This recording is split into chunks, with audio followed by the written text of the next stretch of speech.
Hey there, everybody. New studio, new intro. I'm just here to remind you guys before you listen to today's episode, make sure you follow the show and subscribe wherever you listen. If you watch the show on YouTube, make sure you subscribe there, you comment, you like, and you share. Also, follow my social media, all of it, both Instagrams, my Twitter, follow it all. Your life is to be consumed by my life. Tell everybody that you know about me. Start conversations with the fact that the Smoking Simian is your favorite podcast. Bombard everyone that you know and love with the Smoking Simian. Send them links day in and day out of my show, of the episodes, of my posts. Get thrown out of your house because the only thing that you care about is the Smoking Simian. Do it. Enjoy today's episode. Bye-bye. Hello, everybody, and good morning. I want to apologize to my real deal early risers that listen to the show. Normally, the show is pre-recorded and ready to go for 4 a.m. on Mondays and Thursdays. But I want to tell you guys that this episode that I tried to put together yesterday, Sunday, was the first episode in 2 years where I didn't have anything really to say to you guys. Seriously. You know, I mean, the show is still, the episode is still here on a Monday morning. I woke up at 5 a.m. to make sure that I can get this thing out early enough, because it is important to me to get it out in the morning time, because that's when motherfuckers get up, they go to work, and they want to lighten the mood by hearing some guy in his apartment scream and yell about the atrocities that are going on in the world, as well as in his own world. So, yeah, for the first time in 2 years of doing the show, I sat down, I got prepared for the show, and for the life of me, I just could not get it rolling. I couldn't get it going, and I felt like shit because, there's something we all struggle with, but definitely me, and I'm the most important person in your life, as I said many times before. It's me, your own mother, and then the rest of your family. It's like the mafia. I don't care if your mother's on the deathbed. If there's a new Smoking Simian episode, you turn it the fuck on and you keep it rolling. But for me, it's like there's a fine line between going through the motions and phoning in something, right? Whatever it is that you're doing. For me, it's a podcast. For phoning in the podcast and kind of just, whatever, versus stopping for a minute and putting something together that's of better quality, right? And in that moment, that was the first time where I felt like if I were to sit there and force myself to do the show, which I have done plenty of times on plenty of different occasions. You guys know that. You know, some of these episodes are better than others. And there are times where it's like, I'll put something out there because I want it to be out there. But not at all. I didn't have as strong of that feeling as I did on Sunday afternoon when I got off work. And for whatever reason, it wasn't clicking, guys. It was not clicking. So I said, fuck it. Let's wait. I went out and I got some Chinese food like a fat fucking pig. We're going to get into that too, me being a fat pig. I went out and I did that. And I came home and I felt even worse. So I was like, that's not going to happen. So let's lay down on all that good food that I just shoved down my gullet at the Chinese buffet. And I'll go to sleep.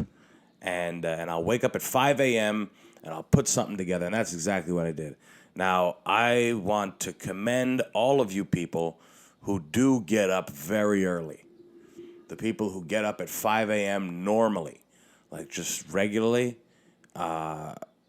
because that shit is terrible. I wasn't too bad today because I went to bed pretty early. I probably laid down around 8:45. So it really wasn't terrible. But, getting up early for most people is just, it's the norm. It's the norm for a lot of people. And for me, I dislike it greatly, especially 5 a.m. I mean, Christ, you should be going to bed at 5 a.m. That's the way I see it. That's the way I see it. I would rather go bananas all night and go to sleep at 5 a.m. than, or not even go bananas, like I would just rather sleep in the daytime. Realistically, why not? Oof, that coffee's too hot. Fuck you. I guess it's also conducive to my lifestyle, right? Comedy's at night. I work in a restaurant. I work in the restaurant in the daytime, so that doesn't really count. But for years, I've worked at night. I've done everything at night. All my shit that gets done, and my days are the times where I have freedom. I'm trying to change that now a little bit when it comes to work, but historically, my days are where I'm free. And that's going to change at some point in my life when comedy takes over, and my real work is at night again. But for now, to pay the bills, we got to get a day job, yada, yada, yada. You guys know the deal. But 5 a.m., getting up real early, especially, I'm getting up early to do bullshit, right? I'm getting up at 5 a.m. to put together a podcast that nobody really listens to. I have no motivation other than the simple fact that I've been doing this for 2 years and I don't want to miss another day. I haven't missed a day. The closest I've come to missing a day was dropping an episode in the middle of the day on a Thursday, some point last year. I don't really remember. I don't remember why. I don't remember how, but I did get an episode out that day, and that was the closest I had gotten to missing an episode. And that is the only reason that drives me to do this shit. I love it. I enjoy it. But when it comes to, effort-reward ratio, it is very, very unbalanced for me. Like, the effort is at 100, but the reward is probably at a 5, which is good, right? That's a good, because it was at 0, right? And now it's a 5. It takes time, right? It takes time to build on that shit. Whereas if you're waking up for a job, your effort is at, let's say 50, right? Let's say you got an office job, or it's a job that you don't really care for. You do it because you need to. You do it because you pay bills, right? Just like plenty of other people. So your effort isn't at max, right? Unless it's something you love. If you love, waking up at 5 a.m. and drinking that coffee and getting in your car and contemplating driving off the side of a bridge your whole commute, because there's traffic. You even you leave early all the time because you know there's going to be traffic. You know that you live an hour away from work, but it's going to be an hour and a half because somebody's going to fuck something up, or it's rush hour or whatever, and you don't mind spending most of your morning contemplating how to end your life while still being in your car and hopefully not hurting anybody else. Now, if you spend a little bit more of that time worrying about also injuring other people, then that's a plus too, right? That's good as well. But if you don't love that whole process, then your effort is probably it's sliding a little bit by the wayside, right? It's waning a little bit, the effort, because as you all know, part of putting in effort is loving what it is that you do. If you really love what you do, there's a higher probability of you trying harder and putting a little bit more effort into whatever it is. So if you really do enjoy the suicidal process of waking up really early to a really loud noise on your phone, right? Aren't alarms some of the worst pieces of technology ever to be made? Right? An alarm had to have been created in the beginning of the industrial era. I'm not going to look up all the whatever, but if I had to assume, it would have to be an alarm clock was made for the sole reason to get humans out of their slumber and into their work attire to get their task going, right? to get up, get the fuck out, and get to your task, get to your post, right? And in those days, it was probably a factory floor with a bunch of children, all children, right?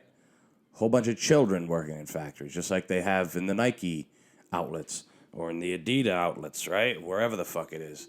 You see? I'm not one of these people who's going to boycott what it is, right? But I am going to throw it in everyone's face, right? I love Nike. I love the shit. Am I wearing Nike? No, I'm not wearing any Nike. Nike? No. But it doesn't matter, right? I mean, it's for you to boycott and say, I'm not going to wear Nike because little kids make it. Yeah, little kids make everything, motherfucker. You're not going to have anything. What are you going to make everything on your own? Make your own T-shirts? No way. So alarm clocks, that's how I got to this. Alarm clocks had to have there's no other reason to have an alarm go off unless somebody's robbing you, right? That's a different type of alarm. Or for you to wake up in the morning.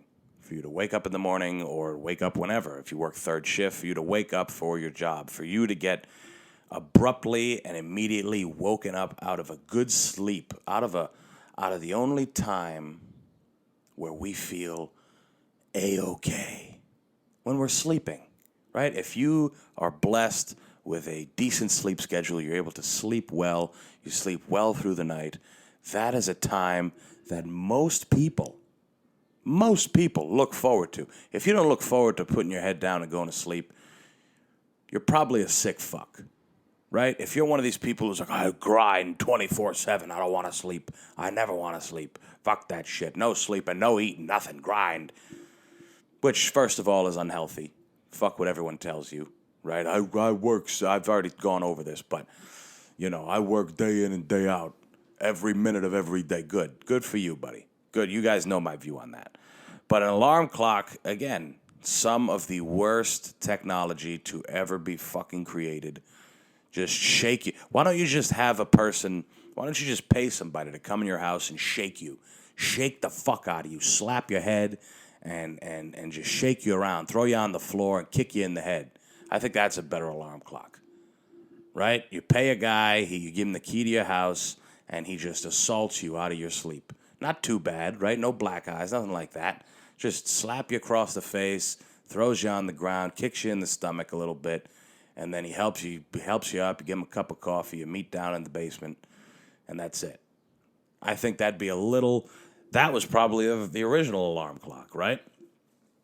Somebody, on the homestead comes in, and he wakes your ass up, and, maybe in those days it was slaves, right? We don't want to get into that now. But waking up early as fuck to go do a task, to go do your task, right? Whatever your task is, that's what we do. That's what we love to do. Now, I don't know, I've been to other countries, but I don't know what I know they work less, significantly less. I don't know if alarm clocks are as much of a thing for them.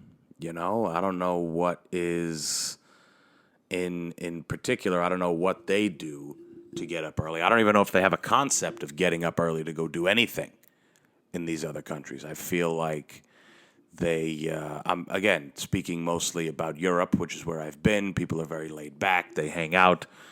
But I can't imagine them ever using alarm clocks because of how laid back those people are. But very exciting news for people out in Europe, specifically Western Europe, which is where a lot of people were worried things could spill over from what's going on in Eastern Europe, that little Ukraine-Russia snafu that's going on over there. Many people were worried, and one of the people that were very worried about what could happen in Europe, which thankfully is nothing that involves war, but instead something a little better, something a little more flavorsome when it comes to the decay of the human and the planet. And climate change. Some climate change action is going on over in Europe, all the fun countries But before we talk about what it is, well, fuck it.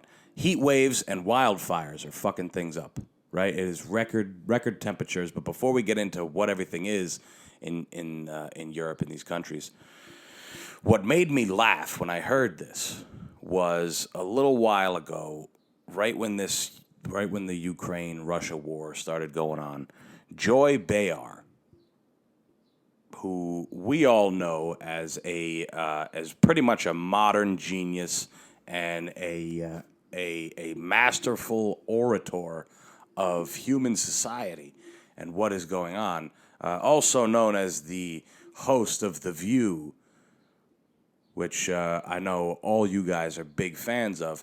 But Joy Behar is an older woman, and she's really an idiot. But, she says, a lot of stupid shit. And I remember seeing a clip on Twitter that I'm going to play for you guys. I'm going to play the audio for you. And I think it was Tim Dillon that had retweeted this, and it was hilarious. It was so funny. And here it is. So here we go. People that are going to be displaced. Yeah. I mean, it's heartbreaking to hear what is going to happen. Yeah. Well, I'm scared of what's going to happen in Western Europe too. Yeah. You plan a trip. You want to go there. I want to go to Italy for 4 years. I haven't been able to make it because of the pandemic, and now this. It's like what's gonna happen there? Yeah.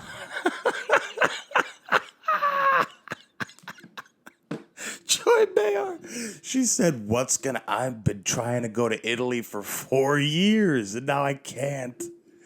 With COVID, and now there's bombs going off. There's people who are dying. You heard the first woman, but thousands of people are going to be displaced. It's awful. My heart breaks for them. Joy Behar. Well, I hope in Western Europe we can still go. I hope that I can spend the last 20 years of my life on some beach in the Amalfi Coast while some guy named Rodolfo rubs my ass cheeks north and south. I really hope I can do that, but no, we can't because there's bombs going off. We better hope Putin doesn't direct his attacks to the western parts of Europe, because then how am I going to go sail in Sardinia? How am I going to get on a boat and do heroin in Sardinia? Let me take a sip here. I mean, what a sick, disgusting woman, right? I mean, how terrible is that, right? I've been planning a trip for 4 years, and now I can't go because of COVID, and now what's going to happen there? Yeah, they're going to take out all the hotels around the Coliseum, sweetheart. That's what's going to happen. But she, she kind of spoke it into existence. She spoke this misery that's happening over in Western Europe. They are experiencing heat waves, record temperatures, and wildfires in France, Spain, Croatia, Greece, and Portugal. They are burning all of the vegetation. No more ratatouille.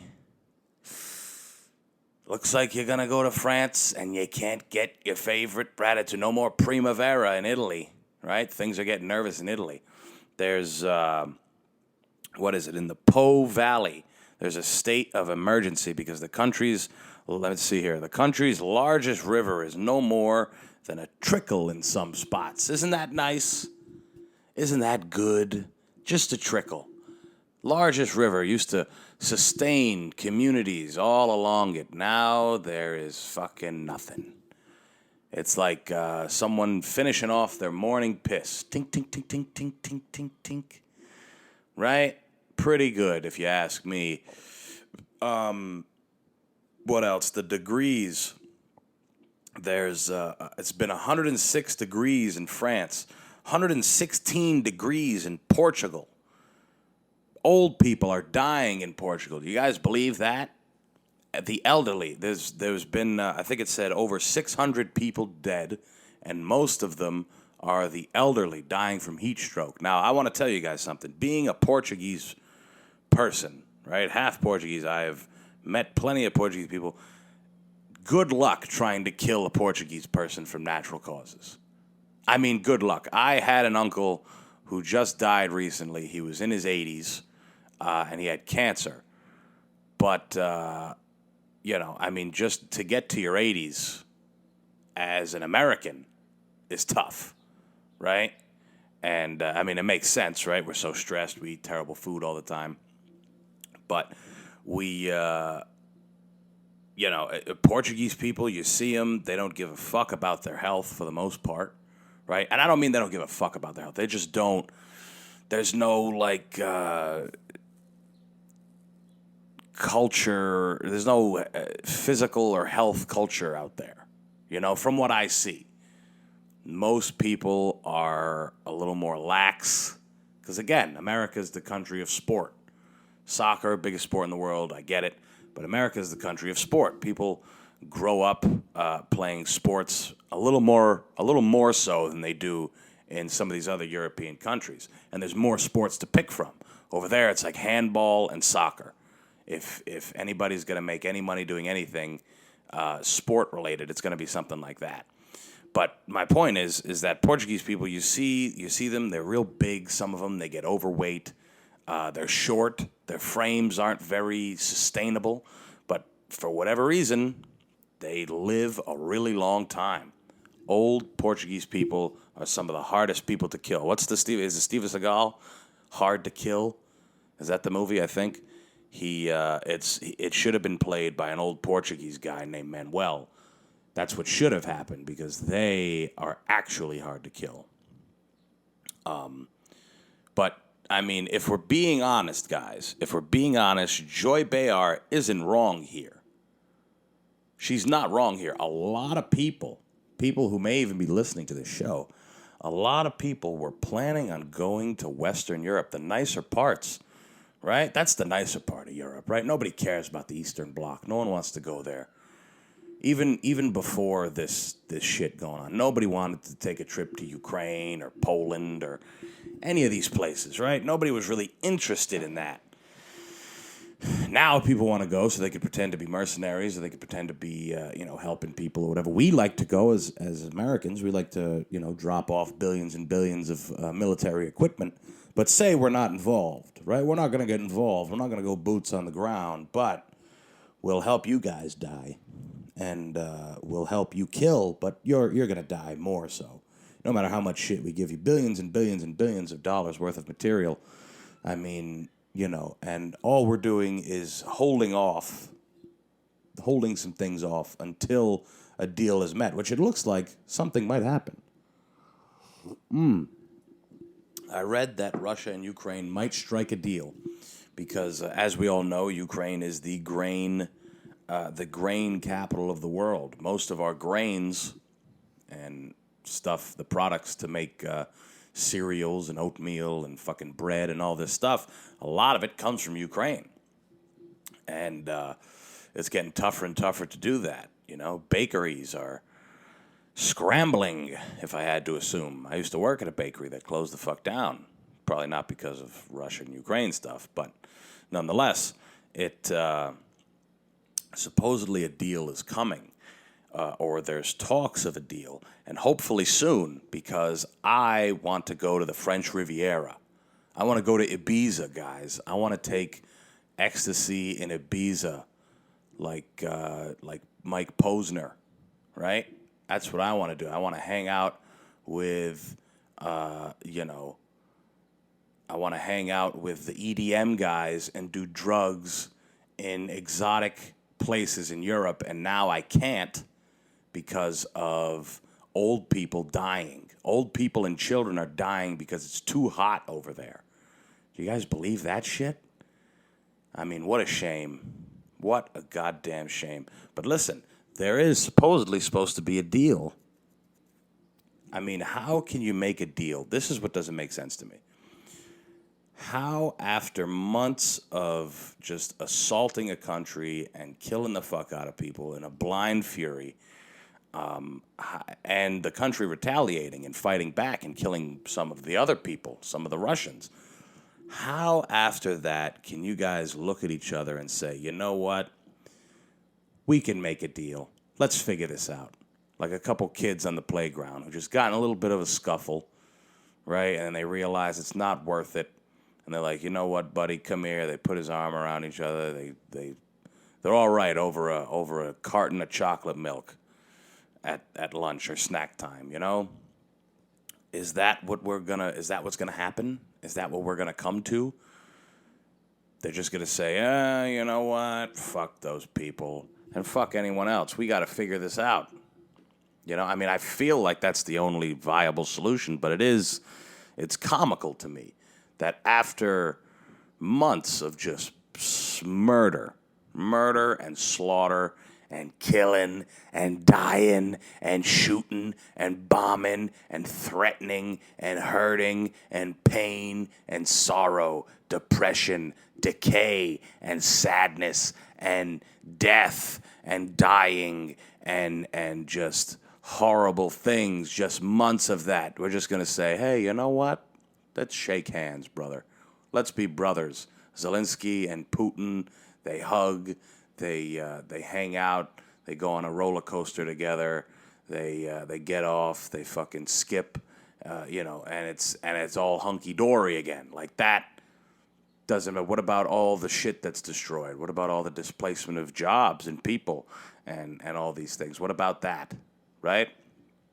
I mean, I guess, it's in the past, right? It's just like Rafiki said. He slapped Simba on the head, and he said, ow, that hurt. And he's like, yeah, it's in the past. Ha-ha. It's in the past. That's good, right? That's what we need. We need Rafiki out there to help calm things down over there in the Eastern Bloc. But it is a shame what is going on over in Western Europe. I mean, we're used to wildfires here in America, right? We're very used to that. There's a bunch of things that we're used to here that some other countries, they're not built for it, guys. I mean, I'm sure they get wildfires over there, but I haven't heard them in the capacity like this before. I wasn't necessarily looking before, but this sounds like it's all over the continent, right? I mean, I named like 4 places, and they are huge tourist countries. Like I'm on my Instagram, I can name 2 people that are in Italy right now. Like they're in Italy hanging out right now, and it's one of those things that we in America, we are just a little more, we're pretty tolerant of things here, mainly because we have so many distractions, the main one being our jobs, right? Our jobs help put a Band-Aid over any possibly upsetting thing that there ever could be. Someone dies in your family, there's a couple ways that you can grieve here in America, right? One is to be real sad and not, take some time out of work, take a week out of work, be real upset about it and really grieve, have a real grieving process like they do in most other places. Or the more American way to do it is to work furiously, work overtime, work more than you ever have, right? That is an American-style grieving process, okay? Because in other countries, there's no such thing as overtime. Work weeks are short. You're not going to... I don't even know if it can even be conceptualized in another country. Just pick some other random... Sweden, right? Do you think in Sweden, when your grandmother dies, you go to the ice fucking cubing plant, whatever the fuck industries they have in Sweden, the fishery, right? Do you think you go to the fishery and ask your boss, hey, boss, I want to work an extra 50 hours this week because my grandmother fucking died? He's going to say, go fuck yourself. We don't have enough money to pay you that. You work your regular fucking schedule and you deal with it like a regular person. Or you take time off, right? That's what they do in other countries.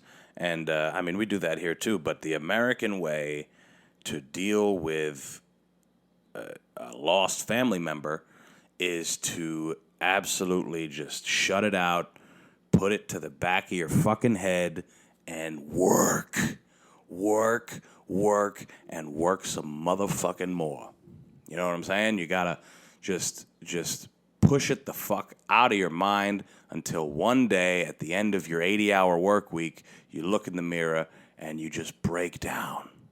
You break down like you should have. You break down like you really should have at the beginning of this process, but because you've prolonged it, it's only gotten worse.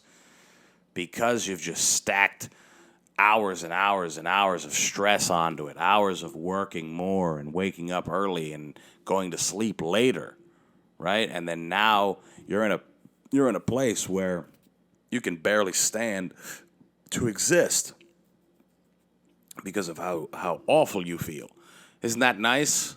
Right? That's what we do. That's the American grieving process.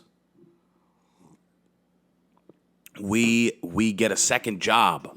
We say, hey, the person who loved me most and I loved them most just died. Let me barely acknowledge it. Let me go through the motions of a wake and a funeral.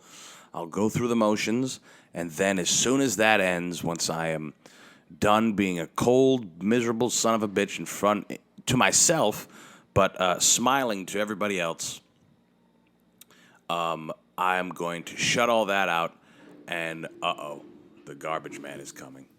Son of a bitch, this is going to be great.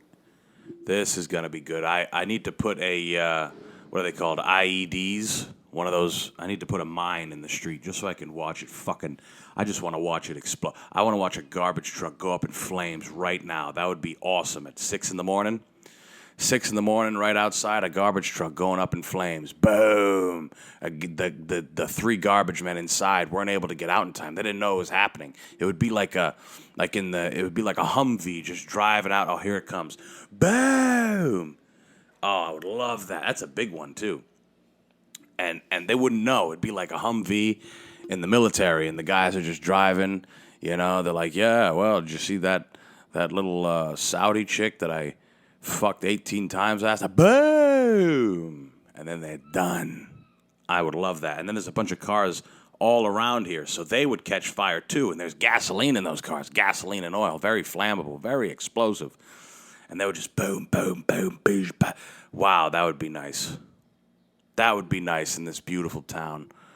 And then all those people could go ahead and grieve, right? The families of the people who got murdered in a big bombing here in New London would all do what I just said, and they would work triple overtime until they can't anymore, and then they'll look themselves in the mirror and realize how terribly they handled the situation.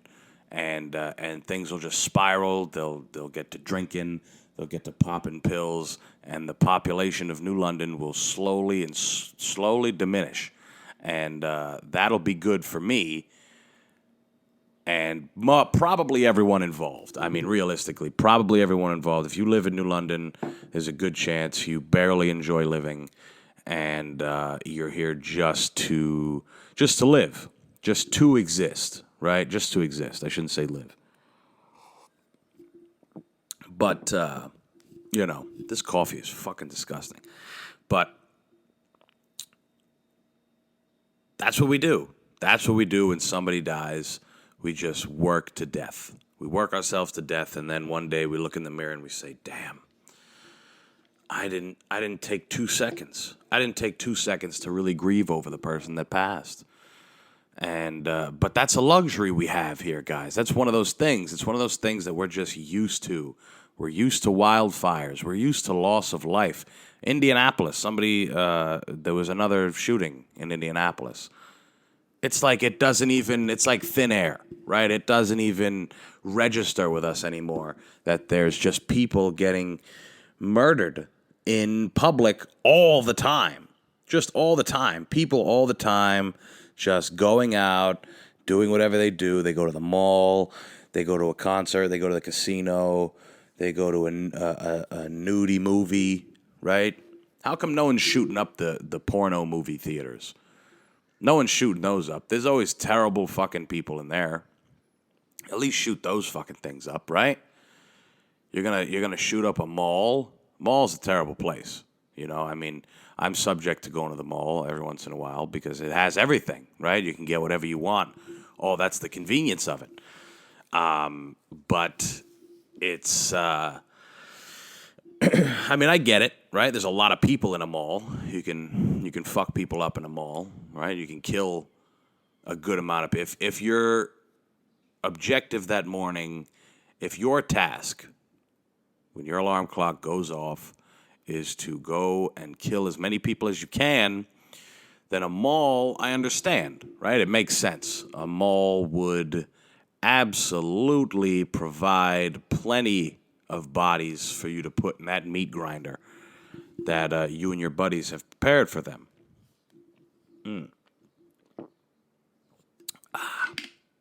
So there's just some things that we're it's like it rolls off of our shoulders, guys. It's just like in some of these other countries, right? Like in India, where there's arranged marriages of children, right? Or in wherever other countries that do this, right? Just people who are considered to be children in other parts of the world are getting arranged to be married to a person that is 3 times their age, right? They are just used to that. We're over here. That's not usually a commonality, right? It would be something that we wouldn't be used to. But to them, it's like, oh, this is our culture, right? So part of our culture has become, working until you die, working away any feelings of inadequacy or sadness. And if the working doesn't work, then you take as many prescription medications as you can. You eat the poison that we're given at a Chinese buffet, that, something I enjoy doing very often. You eat like a fat pig. You consume whatever garbage that we've created to put on the television. You go ahead and you do those things. And that's part. And when all else fails, you can just go into a public place and murder people. That's part of our culture. That's what we do, right? Those are some things that we're used to.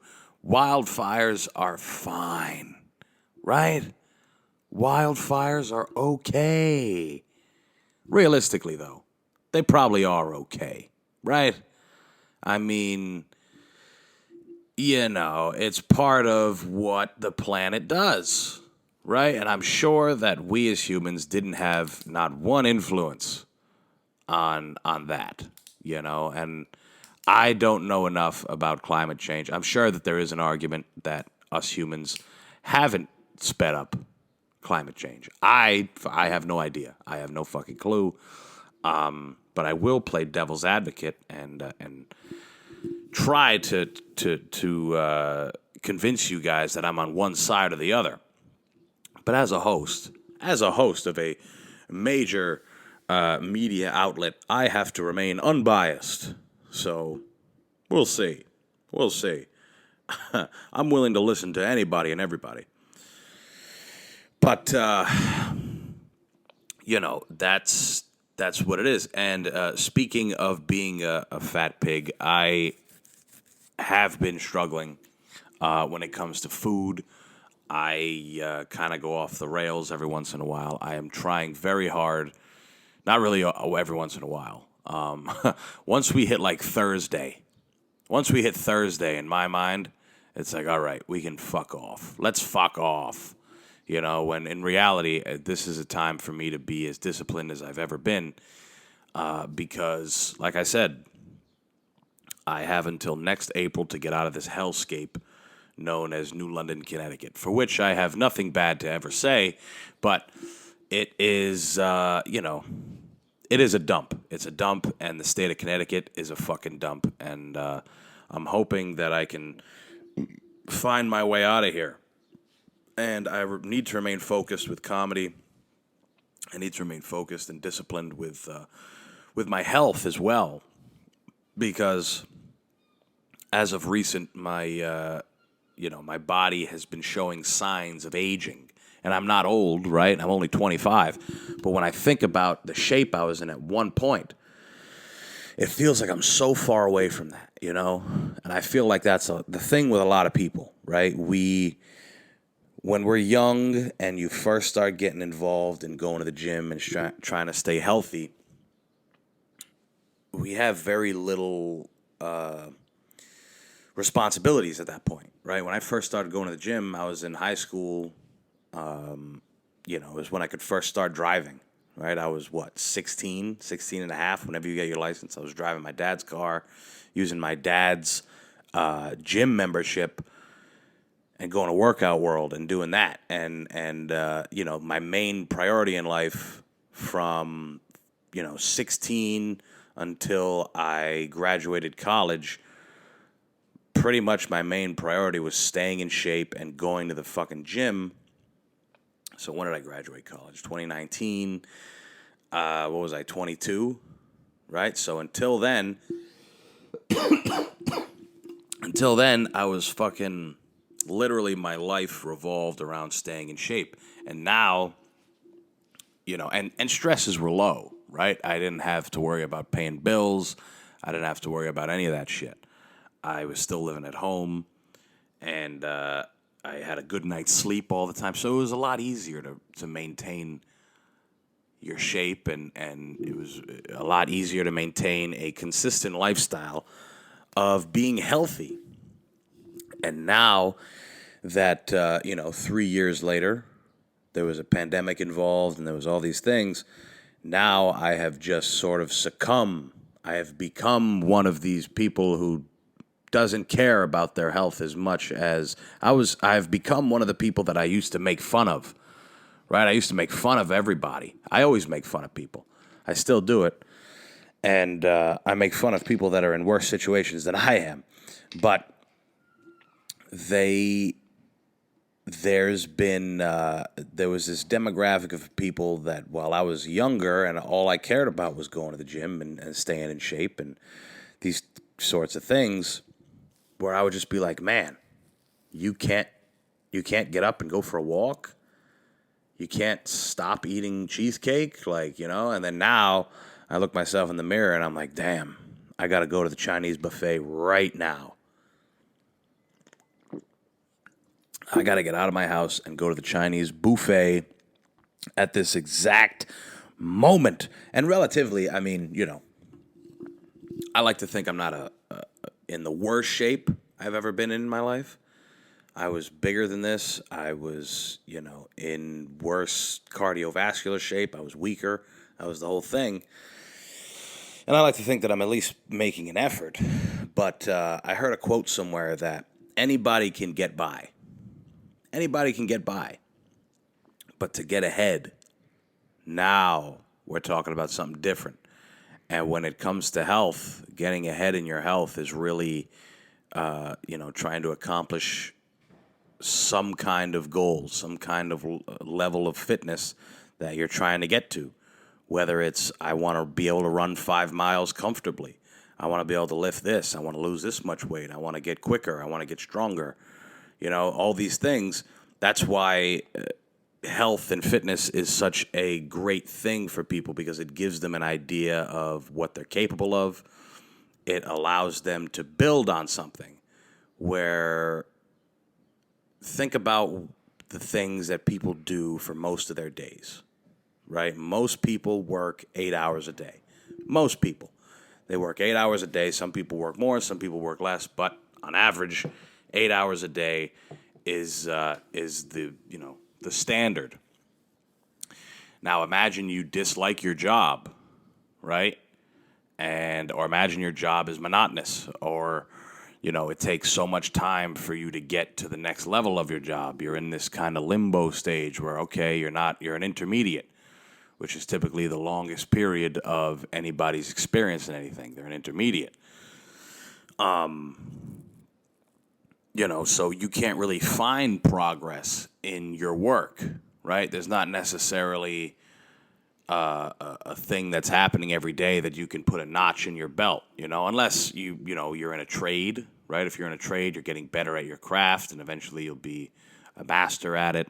If you're in a specialized field, and or if you have your own business, right? There's a great way to measure, what you're capable of and what you can do every day to change things. So, but for a lot of people, that's not the case. A lot of people just go to their job, they do their task, right, and they're done, right? They're done. They're not worried about finding progress in their work. I'm one of those people. When it comes to my job, I don't give a fuck what I'm doing. I'm just trying to get paid. I'm trying to feed the things that I do care about getting better at. I do care about getting better at this podcast. I do care about getting better at comedy, and those are a little more measurable than, can I serve 30 drinks, in a certain period of time. I feel much better knowing that I can put together a good podcast than if I can, drop off napkins at the right table. You feel what I'm saying? And I would feel the same way if I got pretty much any other job. Realistically, it's that being said, I do hope I have an interview today that if it goes well, either way it goes, wrong or right, you guys are going to hear about it on Thursday. And I'm sure it'll go bad. I'm just being honest here. I'm sure that they're going to Google my name. They're going to see me on here screaming for New London to get nuked and, talking about kids getting shot in school and all these things. So if I had to assume, this show has really barred me from getting a decent job. If I had to assume, which is fine, right? That's what I got into this shit for. You hear me talk about it all the time. We're ruining career opportunities on this show. That's what the fuck I'm here for. I'm not here to, dance around and I have a little podcast. No. This is going to be my life, motherfuckers. This is my life. Anything that doesn't involve me talking shit into a fucking microphone, I don't want to do it. I don't want to do it right now.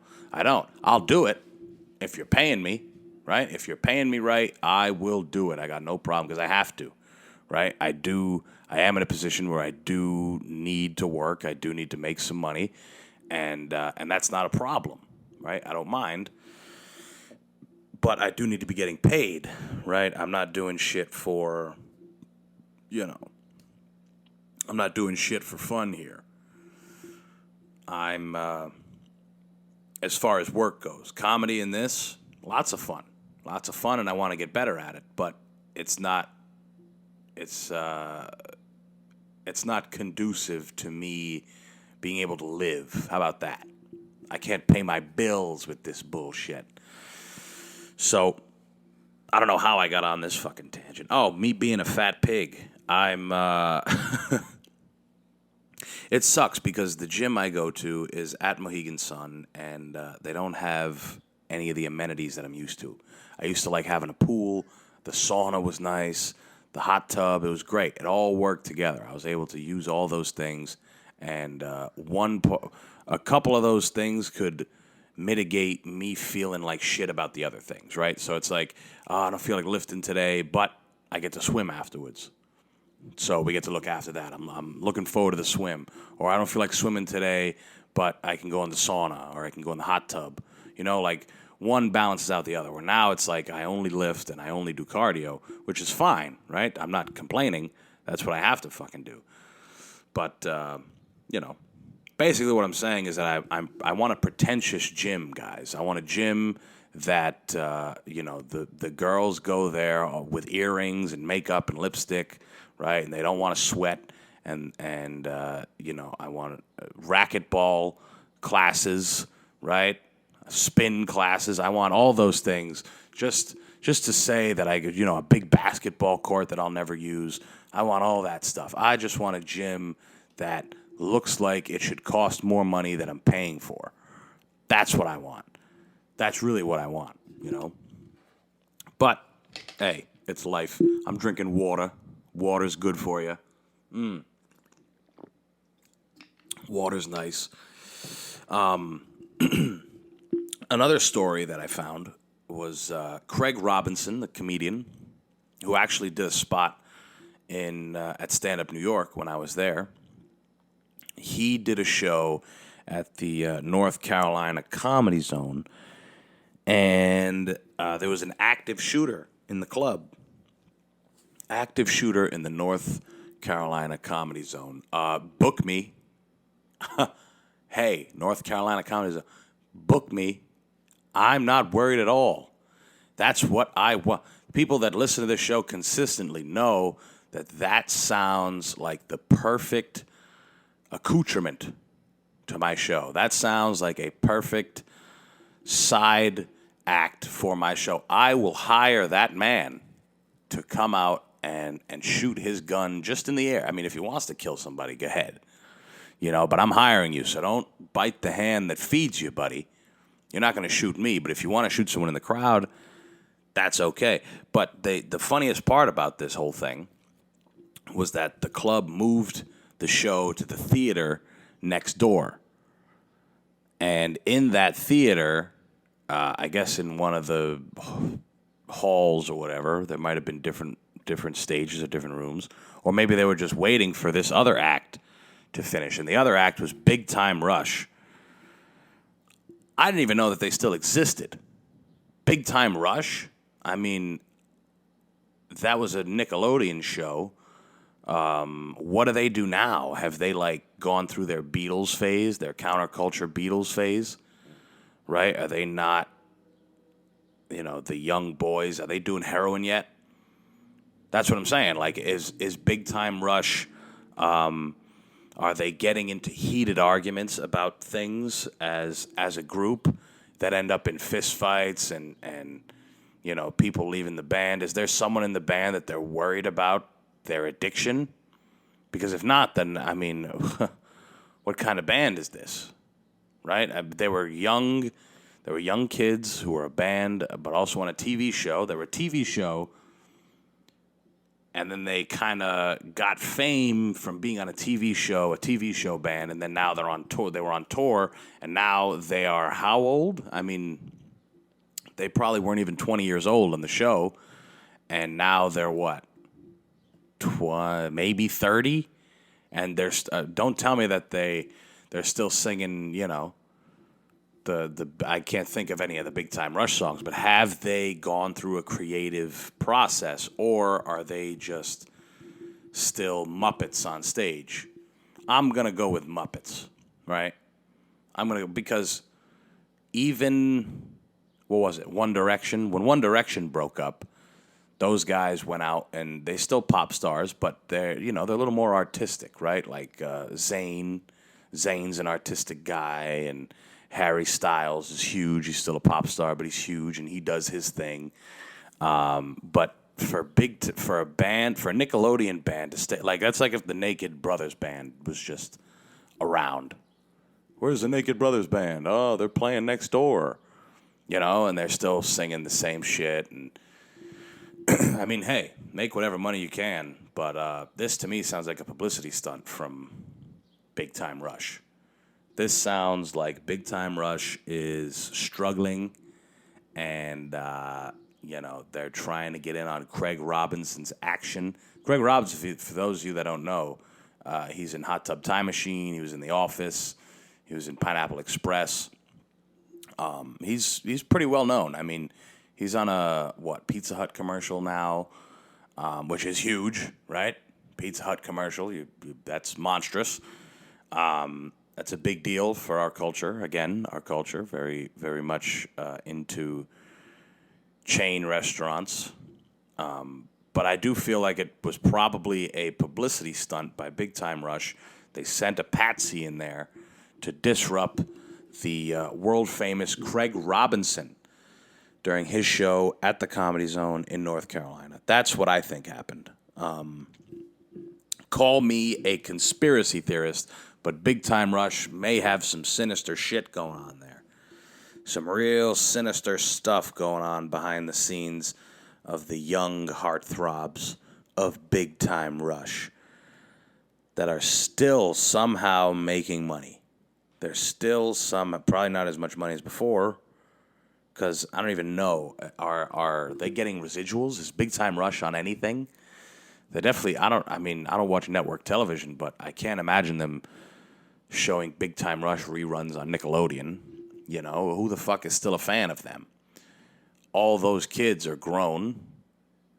Like, who? That's what I've always wondered, right? Like, that is a very specific demographic of people that watch those shows, right? And it's kind of hard for those artists to break out, for the actors and whoever else to break out of that, because once those kids grow up, no one's, you know what I'm saying? Like, it's not like their kids are going to be interested in Big Time Rush. Like, the parents, that's one of those shows that are just on, you watch it as a kid, you're a fan of it, and then it's just gone, right? It's just gone.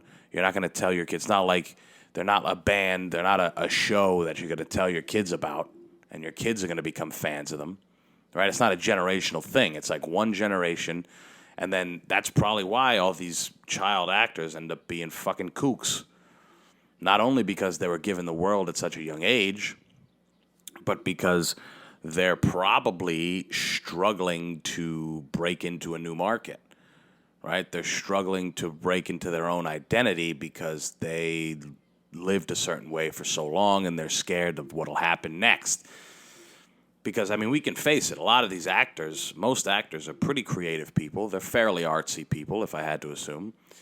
But to be a real creative person, to be an artistic person, is to go through trials and tribulations with your art, to figure out what direction you're actually going in with what it is you're creating. And for child actors, there's not a whole lot of leeway for what you can do. You know, I mean, unless you're fortunate enough to be cast in a drama, like a big time drama, right? Whether it be a show or something. But if you're, most of the time, most child actors, the biggest thing that they can do is be on a kid's show. And God forbid you're a star or a supporting act, someone that everybody recognizes, because then after that, I mean, good luck. Everyone's going to recognize you as, you know, the dad on Wizards of Waverly Place. And, you know, that's an interesting one, because Selena Gomez was one of the few child actors that was able to break out of that shit and go and do whatever the fuck she wanted. I don't think she went crazy, right? She never ended up going crazy. Same thing with Zendaya. She's an even better case, right? Because she was on, I forget what show that was. It was her and the other girl on Disney Channel. And then not that long after that show, guys, she went and did her own thing, and now she's a star on arguably the biggest show on television right now, Euphoria.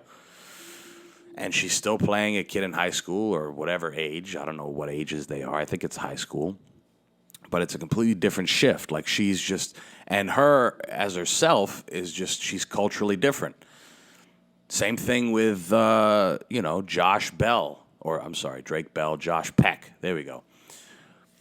Drake kind of didn't really switch up his vibe, right? I mean, he did like the Green Hornet or whatever that fucking movie was. That was funny. But his music, nobody ever wanted to hear that shit, because he was the brother from Drake and Josh who played the guitar, and, you know, people were expecting his music probably to be a little more reminiscent of that. And it probably was, and people were like, yeah, this is exactly what we thought. This sucks, right? He's not really very good at making music, and nobody wants to hear it. And Josh Peck is kind of making another run at the game. He was in movies too, and he kind of fizzled out for a little bit, but he's kind of making another run at the game. He's on podcasts, and he's doing all this stuff. And I feel like, as far as acting goes, it's got to be hard to find a way to define yourself, especially after years of doing something that you've already done, right? It's like my favorite movie, Once Upon a Time in Hollywood, where Leonardo DiCaprio's character, I've watched the movie 1,000. I want to call him Jake Cahill, but that's his name in the show, Bounty Law. And for years, he was the main character of Bounty Law. And this was in the early 60s and like late 50s, where there was a certain type of actor that there was in Hollywood. And he was him. He was the host of he was the face of a Western, of a country Western show, which were huge in those days, right? Bonanza, Gunsmoke, those type of things. They were huge. Westerns were huge and the whole nine. And there was a certain type of actor that they were looking for. And as time went on, he wasn't able to change with the times, and he was seeing some difficulty.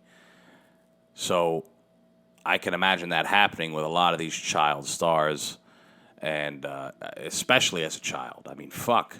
You know, you're expected to grow up and become an adult actor, right? Or become an adult while also being the face of a fucking huge television show and a huge network. I mean, good fucking luck. Good luck trying to figure out who you are as a person, right? Good luck formulating and going through your formative years as you know, there's thousands of children with their parents just lined up waiting to see you walk down the fucking street. You know, people taking pictures, people doing this and that. As a kid, I mean, as an adult, that's probably like, oh, good God. But as a kid, at least as an adult, if you wait, if I were to get famous tomorrow, right, which is still pretty young, right, 26 or 25, if I were to get famous tomorrow, I would at least have an idea of who I am, right? I'm still young, and finding out who you are is a lifelong process. If you ever think that you found out who you are, good luck, because something will hit you in one weird way and you'll react a certain way. You'll be like, wow, I didn't think I'd react that way. Just learned who you are again, you see? But at least I have a base, right? At least I live most of a normal life up until 25, and now I'm worldwide famous and everyone knows me. I'm sure it's a monstrous shock, and I'd probably go off the rails, just like anyone else would. But nonetheless, at least I have a base, right? At least I have a base of who I am. And that's all I hope for you guys. Find a base. Find the fuck who you are. Find who you are, and hopefully live a life that's conducive to it. That's what I talk about all the time. Live a life that's conducive to who the fuck you are. Now, that's pretty much the end of the show, motherfuckers. We're pretty much done. You know, I'm happy I was able to get something out for you guys. Also, I missed Friday's clip, so I'll put that up tomorrow along with the clip for today.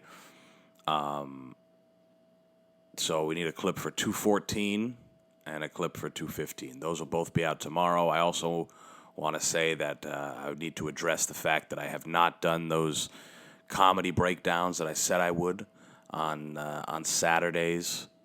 The YouTube short series, I haven't done that. Maybe we'll get to it this week. I don't know, guys. We'll fucking see. I've